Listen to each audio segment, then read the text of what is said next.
नमस्कार, स्वागत है आप दर्शकों का। आप देख रहे हैं न्यूज़ 18 का डिजिटल प्लेटफॉर्म। मैं हूं आपके साथ रजनी चौबे। केंद्रीय बजट 2026-27 अब बस कुछ दिनों में पेश किया जाएगा।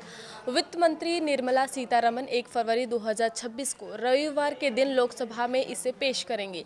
ये उनका लगातार 9वां बजट होगा, जो स्वतंत्र भारत के इतिहास में एक बड़ा रिकॉर्ड है।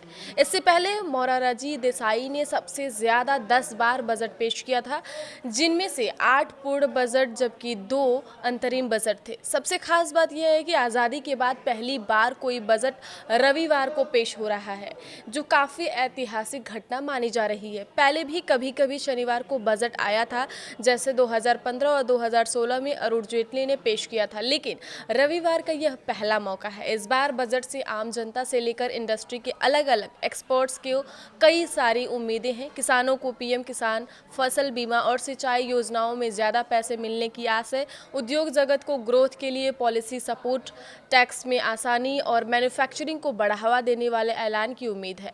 यह बजट देश की अर्थव्यवस्था को मजबूत बनाने और आम आदमी की जिंदगी आसान करने वाला हो सकता है। लोग उत्सुकता से इंतजार कर रहे हैं कि वित्त मंत्री क्या क्या ऐलान करती हैं, क्योंकि ग्लोबल टेंशन से के बीच ये बजट काफ़ी अहम होगा। इनकम टैक्स स्लैब आसान होने और छूट बढ़ने की उम्मीद जताई जा रही है। जी हाँ, प्लस कैश के फाउंडर और सीईओ प्रवर कुमार के अनुसार बजट 2026 को लेकर काफ़ी उम्मीदें हैं।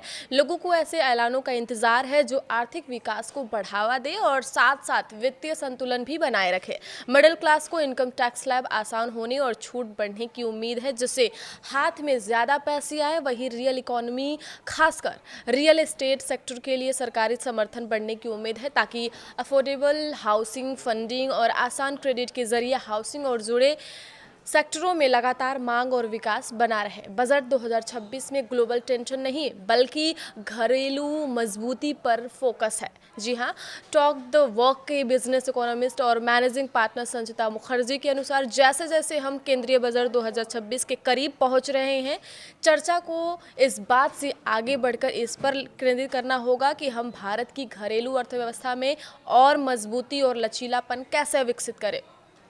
वैश्विक टैरिफ, व्यापार युद्ध और भू राजनीतिक परिस्थितियां काफ़ी हद तक हमारे नियंत्रण से बाहर है, लेकिन हमारी आंतरिक नीतिगत प्रतिक्रिया पूरी तरह हमारे हाथों में है। इसलिए बजट का फोकस वैश्विक अस्थिरता पर प्रतिक्रिया देने के बजाय घरेलू बुनियादी ढांचे को सुदृढ़ करने पर होना चाहिए। एक प्रमुख प्राथमिकता यह होनी चाहिए कि हाल के वर्षों में सरकार द्वारा किए गए बड़े सार्वजनिक पूंजीगत व्यय को निजी निवेश के लिए एक मजबूत आकर्षण में बदला जाए। इसके लिए असेंबली आधारित विकास से आगे बढ़कर गहन विनिर्माण और उच्च घरेलू मूल्य संवर्धन की ओर कदम बढ़ाना आवश्यक है। उत्पादन आधारित प्रोत्साहन योजनाओं को अब घटकर निर्माण और आयात प्रतिस्थापन को समर्थन देने की दिशा में विकसित किया जाना चाहिए, न कि संरक्षणवादी बाधाएं खड़ी करें, बल्कि भारत के विनिर्माण आधार और प्रतिस्पर्धा को मजबूत करे। इसके साथ ही महंगाई को बढ़ावा दिए बिना उपभोग को प्रोत्साहित करना भी उतना ही महत्वपूर्ण है। मानक कटौती में वृद्धि और होम लोन पर ब्याज सीमा बढ़ाने जैसे व्यावहारिक कदम मध्यम वर्ग के हाथों में अधिक खर्च योग्य आय दे सकते हैं, जिससे आवास, उपभोक्ता वस्तुओं और सेवाओं जैसे क्षेत्रों में स्वाभाविक रूप से मांग बढ़ेगी ही बढ़ेगी। आगे की खबरों के लिए आप देखते रहिए न्यूज़ 18 का डिजिटल प्लेटफॉर्म। धन्यवाद।